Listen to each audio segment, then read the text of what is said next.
Masterworks, what is it? That's going to be the topic of today's video.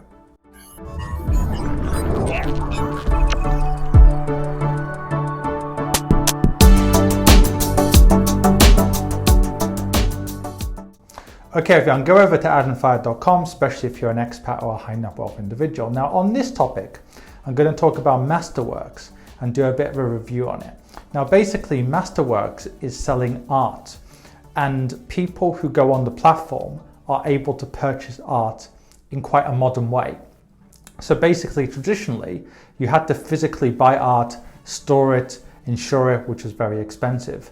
Whereas with Masterworks, it works more like a hedge fund in terms of the, the cost base. They charge 2% per year plus 20% performance fee, and it's done in a digital way. So you don't actually have to physically hold it. You own the asset, but you don't have to go through the hassles of owning it. So what are the good and the bad things about this kind of idea? Now, number one, the good things are, of course, it's modern. It's much better than physically owning art, which is expensive to own and also can get damaged. You need to insure it and so on and so forth. Moreover, on a platform like that, you can see many pieces of art, not just one or two. And it's more likely that if you're not an expert in art, you'll at least have some way of being able to analyze the art. Because if you think about it, unless you're an expert in art, if you go to galleries or whatever, it's going to be very difficult to analyze it. Whereas you would hope a platform like this has some kind of metrics, some ways you can analyze the art. Also, even though it sounds expensive, 2% plus 20% performance fee, sometimes insuring art can be even more expensive than that. So the fees sound very high, but they're not as bad as they sound. The main negatives are, number one, it's quite unlikely you're going to beat something like the S&P 500 with this unless you're an expert in this area, at least adjusted for costs. Because if you think about it, if the S&P 500 is doing, say, an average of 10% per year, now not every time period does it do 10% per year, but let's say it does 10% per year, which, by the way, over any kind of 30-year time horizon, it tends to do about 10% per year, where it's 1930 to 1960, 1960 to 1990, 1990 to 2020. It does approximately that. Now, that's assuming you reinvest dividends. So with something like Masterwork, you would probably have to earn about 14 or 15% per year. Because let's say, for example, you're making 15% per year, which is a very good return, right? However, you have to then take 2% off that and then take 20% performance fee, which is 3%, so you're down to 10%. So even with 15%, you might be matching the S&P 500. One of the good things about art, though, is it's not a correlated asset, which means that when the stock markets go down, like in 2008 or last year, art doesn't go down as much. In fact, art sometimes can even go up when stock markets go down. However, as I've said on many occasions before, a younger investor or even someone in early middle age doesn't need to worry about that. Let's face it, if you had $1 million in the stock market last year and it went down to 500,000, 600,000 briefly, and now it's up to like 1.1, 1.2 million, that's not a big deal. Or 2008, it took markets 3 years to recover. It would have taken markets fewer years to recover if you were in both the bond market and the stock market, a mixed portfolio.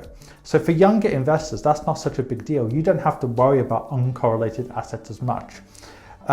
Even experts in art say you should probably put a maximum of 5% in this kind of asset class. But I'm not so keen on an uncorrelated asset for so many people out there. It has its place for some people in certain times, but if you can just ride out the storms, if you can be ultra long term, you don't need to worry about volatility as much as somebody who's, say, 65 or 70 and is just trying to preserve their assets. But if you've got somebody who's retired, who's 65, 70, what is true is if you put 5 or 10% in many types of asset classes which aren't correlated, there could be some utility in doing that. And finally, I believe it's based in the United States of America, and I've talked about this before on my Interactive Brokers review. But bear in mind that if you die, there's always a chance of estate issues when it comes to the US. It's not a heavy risk, it's not a likely risk. However, it could be the case. So I guess though in the future they might actually open up a second jurisdiction outside the US, but assuming they keep to the US domicile, bear in mind if you're non-American, which includes most people, that's a pretty bad thing, I would say, because you can get the same assets out of America without facing that small risk. If you're American, or for that matter, you're a joint American citizen, what's called an American specified person, or somebody who has links to the US, like a green card holder or whatever, the last comment isn't so important. How can I help you? In two ways. First of all, are you an expat, a high net wealth individual, or just somebody who lives in a part of the world where it's difficult to get access to quality investment solutions? In which case, go onto my website on adamfayed.com and find out more. If you don't fit into any of those categories, then in which case there's a range of free material on my website, on this YouTube channel, and indeed on my Quora, where I get over 200 or have received over 231 million views in the last few years. And finally, if you want to actually read my thoughts in more detail, go onto Amazon and find my book on there.